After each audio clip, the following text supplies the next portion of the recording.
Assalamualaikum warahmatullahi wabarakatuh. Berjumpa lagi dengan saya di dalam channel Tautan Belajar. Baik teman-teman, pada kesempatan kali ini kita akan belajar menulis teks laporan hasil observasi. Kompetensi dasar dari materi ini adalah dari sisi pengetahuan, siswa harus mampu menganalisis isi dan aspek kebahasaan dari minimal 2 teks laporan hasil observasi. Dari sisi keterampilan, siswa diharapkan mampu mengonstruksikan teks laporan dengan memperhatikan isi dan aspek kebahasaan baik secara lisan maupun tulis. Tujuan pembelajaran. Tujuan pembelajaran dari materi kali ini adalah melalui pengamatan dan praktik, siswa dapat menganalisis dan mengonstruksikan teks laporan hasil observasi dengan memperhatikan isi dan kebahasaan, tentu dengan baik. Jadi di dalam tujuan ini ada 4 komponen. Audiensnya adalah siswa, kemudian behaviornya, perilakunya adalah dapat menganalisis ya. Kemudian kondisinya adalah dengan apa? Dengan cara mengamati dan praktik. Kemudian tujuan akhirnya, degree-nya adalah melakukan hal tersebut dengan baik.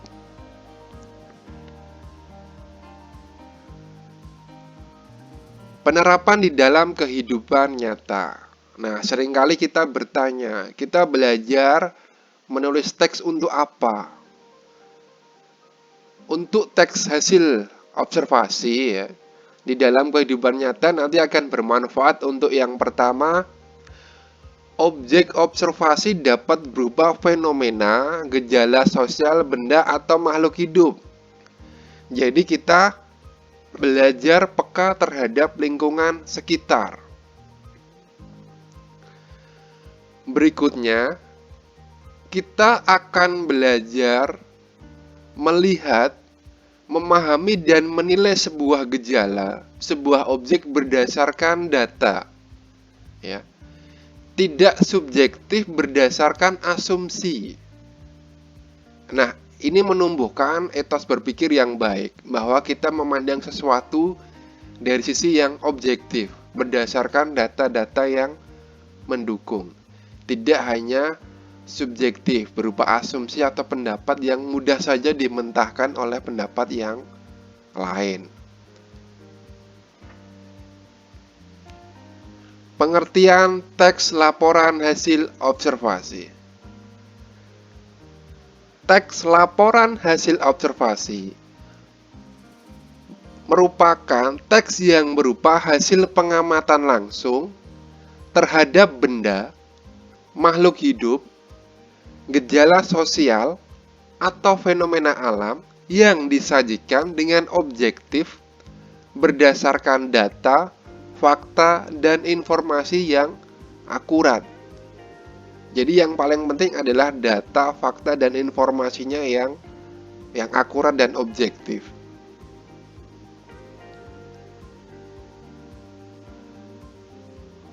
Secara struktur atau bagian-bagian teks laporan hasil observasi terdiri dari yang pertama, judul. Ingat bahwa judul harus memberikan gambaran singkat terkait dari isi teks. Jadi hanya dengan membaca judul ya, seorang pembaca dapat secara singkat memahami kira-kira isinya seperti apa. Jadi judul harus dapat memberikan gambaran singkat isi teks.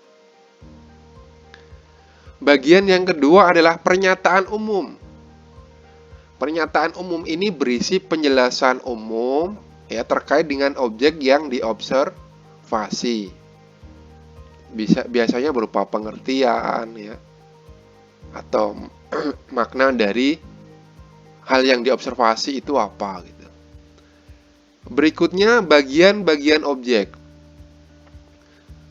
Pada bagian ini berisi deskripsi bagian objek ya, seperti karakteristik, struktur, bentuk, warna, tekstur, klasifikasi, atau ciri lain yang spesifik berdasarkan hasil pengamatan.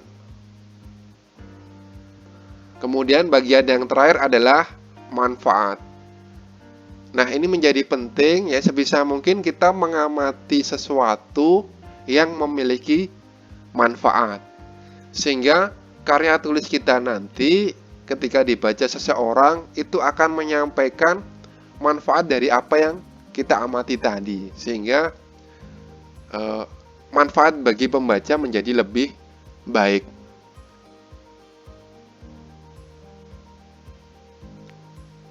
Berikut saya sampaikan contoh teks hasil observasi. Di sini saya memberikan contoh mengamati kantin sekolah ya, atau observasi kantin sekolah. Yang pertama adalah judul ya. Judul di situ teks hasil observasi kantin sekolah. Kemudian pernyataan umumnya berupa penjelasan singkat. Kantin itu apa? Kantin sekolah itu apa ya?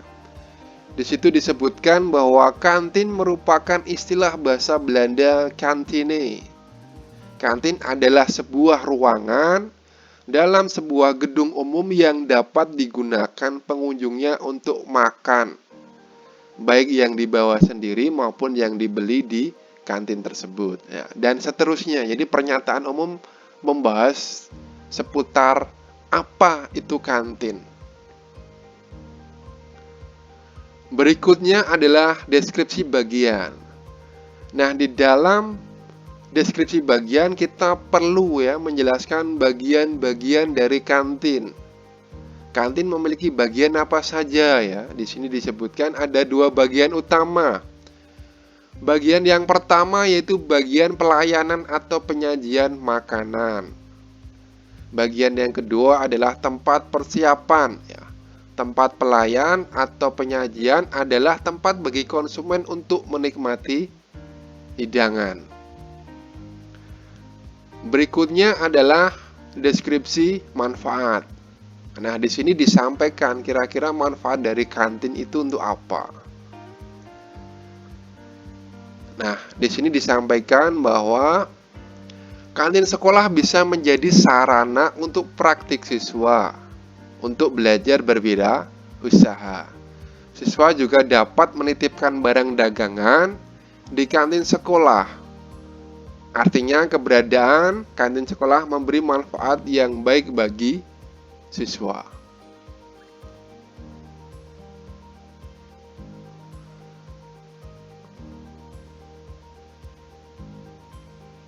Berikutnya adalah struktur ya. Nah, ini contohnya tadi mungkin agak terlihat kurang jelas di contoh yang tadi. Di sini saya sampaikan dengan tampilan yang lebih jelas ya, lebih besar begitu ya, bisa dicermati. Bagian pernyataan umum tadi seperti ini.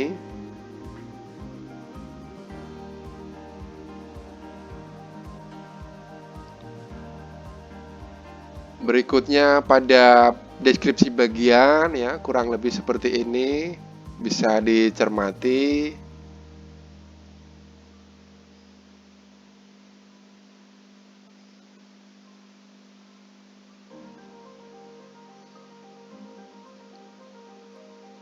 Berikutnya pada bagian manfaat seperti ini ya, bisa dicermati ya.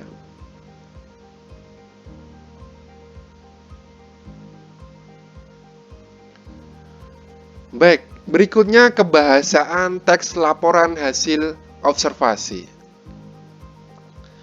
Di dalam menyusun teks laporan hasil observasi, kita akan menggunakan unsur-unsur kebahasaan sebagai berikut. Yang pertama adalah kita akan mengenal dan menggunakan nomina.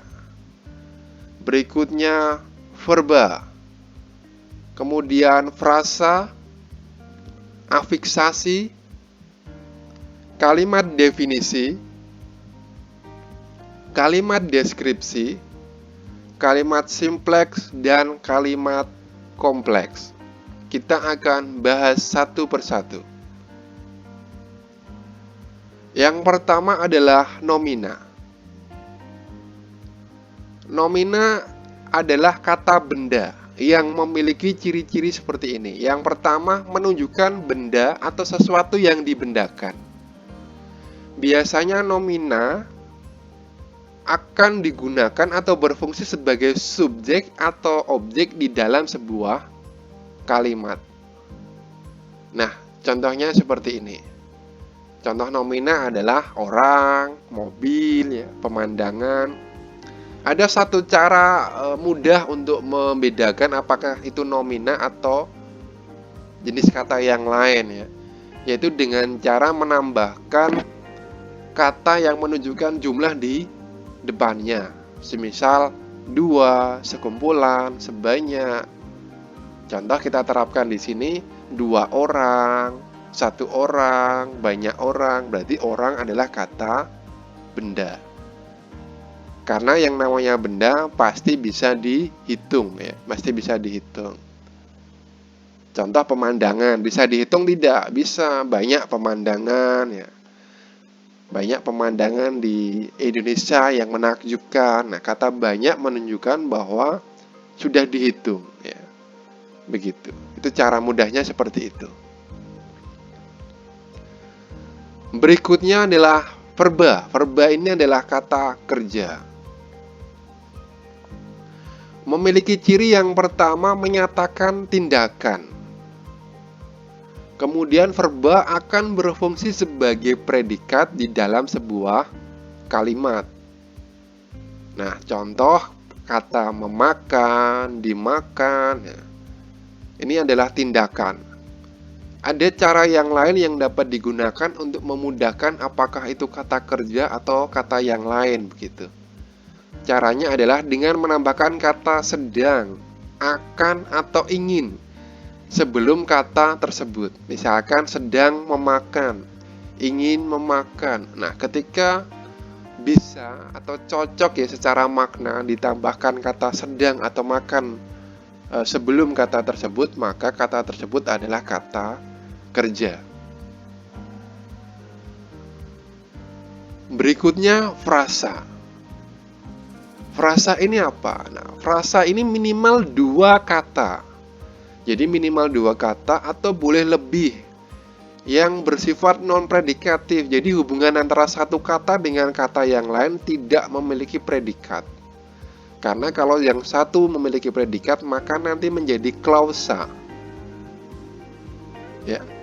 Nah, prinsip dari frasa berikutnya adalah dia hanya menduduki satu satu fungsi saja di dalam kalimat.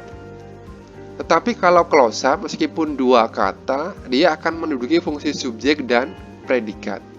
Sementara kalau frasa, dia hanya menduduki subjek saja, atau objek saja, atau predikat saja. Nah, contoh adalah ikan hias, ya, baju baru, orang itu, akan datang, warna merah, dan seterusnya.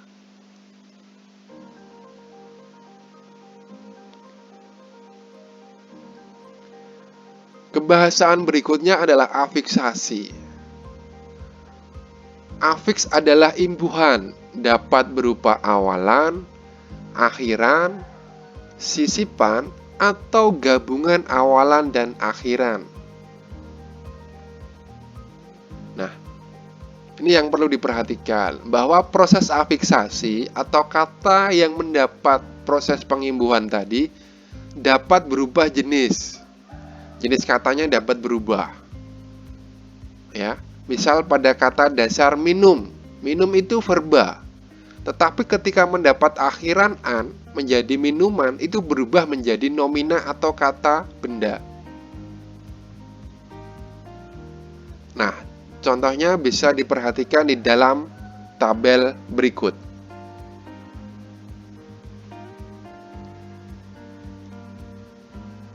Di sini kita bisa melihat ya bahwa kata dasar makan ya, ini merupakan jenis kata kerja, mendapat akhiran an, menjadi makanan, berubah menjadi kata benda.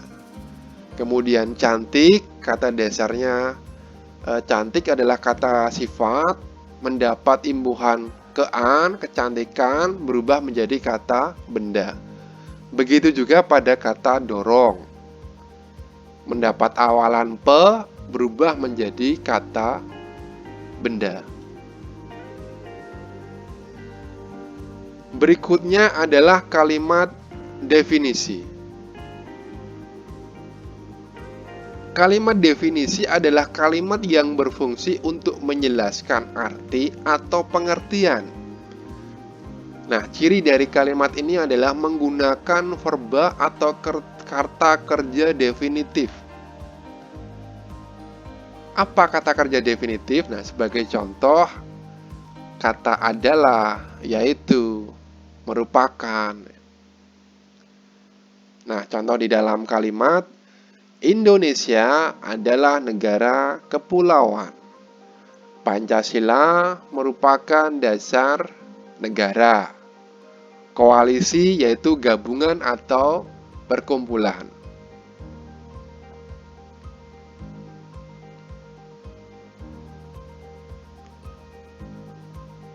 Kebahasaan berikutnya adalah kalimat deskriptif.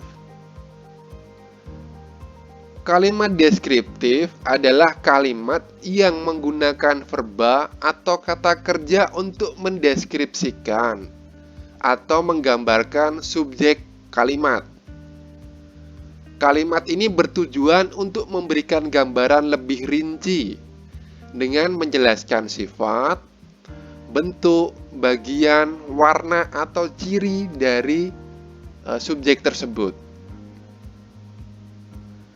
Biasanya, kalimat deskriptif akan menggunakan verba deskriptif seperti termasuk, terbuat, dimainkan, ya, atau terdiri.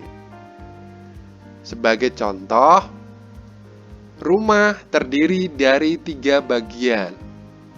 Korupsi termasuk dalam kejahatan luar biasa. Sepak bola dimainkan 11 pemain tiap tim.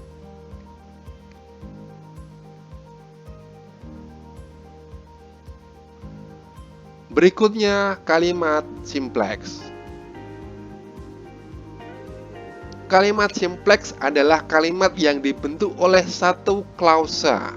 Yang satu klausa itu terdiri dari subjek dan predikat. Artinya hanya memiliki satu predikat atau disebut sebagai kalimat tunggal. Nah, perhatikan contoh. Ibu pergi ke pasar. Ibu sebagai subjek, pergi sebagai predikat, kemudian ke pasar sebagai keterangan. Korupsi merupakan kejahatan luar biasa. Korupsi sebagai subjek merupakan sebagai predikat. Dari kedua kalimat ini, kita dapat melihat hanya ada satu predikat.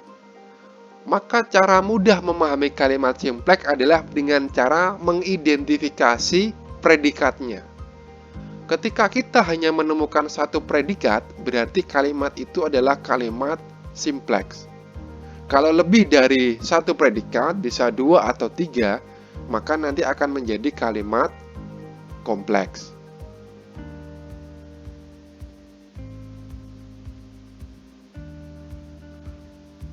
Kebahasaan berikutnya adalah kalimat kompleks. Kalimat kompleks adalah kalimat yang dibentuk oleh minimal 2 ya. Minimal 2 klausa. Tentunya akan memiliki minimal 2 predikat. Nah, seringkali memiliki ciri yaitu apa? Kalimat ini akan memiliki konjungsi atau kata hubung untuk menghubungkan 2 klausa tadi. Atau juga kalimat ini sering juga disebut sebagai kalimat majemuk. Nah, contohnya seperti ini. Ibu pergi ke pasar, lalu berkunjung ke rumah bibi. Kita bisa melihat ada konjungsi di situ. Konjungsinya adalah lalu. Kemudian kita melihat dua predikat. Predikat yang pertama adalah pergi. Predikat yang kedua adalah berkunjung. Nah, ketika sudah ada dua predikat, apalagi di situ sudah jelas ada konjungsi, pasti itu adalah kalimat kompleks. Contoh yang kedua, korupsi merupakan kejahatan luar biasa. Ada konjungsi di situ. Ada kata sehingga. Kemudian ada predikat berikutnya, harus diperangi. Maka sudah terlihat ada dua predikat, merupakan dan harus diperangi, maka kalimat tersebut adalah kalimat kompleks. Baik, itu tadi sedikit penjelasan singkat dari saya, semoga bermanfaat. Dan tentu saja semoga channel ini berkembang, dapat lebih bermanfaat bagi masyarakat luas. Jangan lupa tekan tombol subscribe dan lonceng. Jangan lupa juga berikan komentar-komentar yang positif dan bagikan, sehingga manfaat dari channel ini dapat dirasakan lebih luas bagi siswa maupun guru. Berikutnya ada latihan ya. Tentu di bawah bimbingan Bapak Ibu guru, siswa-siswa dapat berlatih ya. Yang pertama, carilah dua teks laporan observasi ya dari berbagai sumber. Kemudian silahkan dicoba dibandingkan, dianalisis kebahasaannya dan isinya. Ya, kalian bisa menggunakan tabel berikut sebagai pedoman. Ya, tabel ini bisa digunakan ya. Tetapi tidak harus seperti ini ya. Nanti tergantung dari bimbingan dari Bapak atau Ibu guru ya.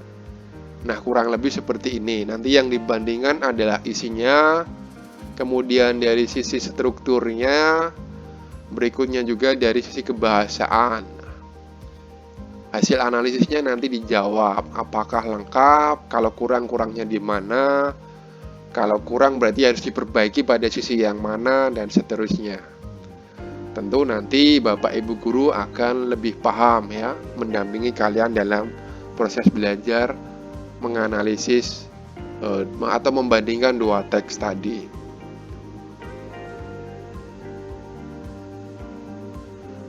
Nah, setelah itu ya, di pertemuan berikutnya barangkali ada latihan. Tentu saja apa? Kita mencoba mengonstruksikan. Kita coba mengamati lingkungan sekitar ya. Kemudian tentukan satu objek untuk diamati atau diobservasi. Nah, dari hasil pengamatan itu kita bisa menyusun atau mengonstruksikan menjadi sebuah teks ya. Tetapi tentunya dengan memperhatikan struktur dan kaidah kebahasaan yang benar. Oke, di bawah bimbingan Bapak atau Ibu guru, kalian tentu dapat menyelesaikan latihan-latihan berikut.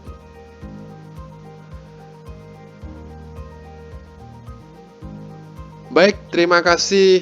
Sekali lagi saya sampaikan itu sedikit penjelasan terkait teks laporan hasil observasi.